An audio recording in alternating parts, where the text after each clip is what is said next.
Pears typically ripen from the inside out. Pears ripen from the inside out, so you can't judge their ripeness by looking at the skin. To test if a pear is ripe, apply gentle pressure near the stem end. If it gives slightly, it's most likely ready to be eaten. Pears are one of the few fruits that don't ripen successfully on the tree. Pears are ready to harvest before they're ripe. There are only 10 minutes in the life of a pear when it is perfect to eat. Ralph Waldo Emerson. While the quote above may be an exaggeration, it does serve to highlight the fact that many growers struggle to figure out the proper ripening and eating times for pears. While most types of fruit reach their peak on the branch or vine, pears need to be picked before ripening.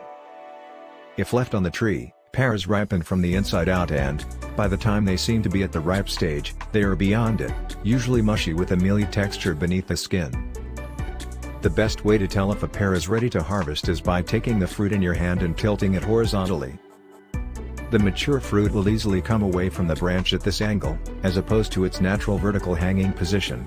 If it is not yet ready for picking, it will hold onto the branch. Once harvested, most pears will require about a week to ripen at room temperature, about 65 to 72 degrees Fahrenheit, 18.3 to 22.2 degrees Celsius. If you store the fruit in a paper bag, you can speed up this process so that it will ripen in just a few days. You may also choose to store your harvested pears with an apple or banana, fruits that are more prone to releasing ethylene gas, which accelerates the ripening process. Beware, ethylene gas may cause your pears to break down faster than anticipated, starting from the inside out, so it may be better to be patient and let the pears ripen on their own at room temperature. Thanks for watching. And please don't forget to check out the rest of the content on my channel.